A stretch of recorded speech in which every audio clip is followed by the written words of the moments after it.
ആരാത്? പഴയ ലവറാ അതോ വേറെ ആരെങ്കിലും? അവളുടെ പേര് പ്രിയ. ആ സിംഗറെ പറ്റി നിങ്ങൾക്ക് അറിയില്ല. ആ വോയിസ് കേട്ടോണ്ടേയിരിക്കാൻ തോന്നും. എനിക്ക് പോയേ പറ്റൂ. പെണ്ണിന്റെ കണ്ണുകളിലാണ് യഥാർത്ഥ സ്നേഹം കാണുന്നത്.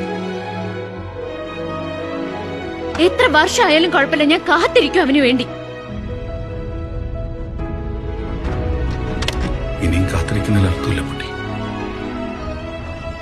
പുതിയ ജീവിതം തുടങ്ങണമെന്നുണ്ടെങ്കിൽ അതിൻ്റെതായ തയ്യാറെടുപ്പും വേണം. ആ പഴയതൊക്കെ മറന്നിട്ട് പുതിയനെ സ്വീകരിക്കാൻ നമ്മൾ ചെയ്തിരിക്കും. ഞാൻ ഇന്ന് രാവിലെ ഉണരുമ്പോഴും രാത്രി ഉറങ്ങുന്നവരെ അവളെ കുറിച്ച് ഓർത്ത് വിഷമിക്കാറുണ്ട്.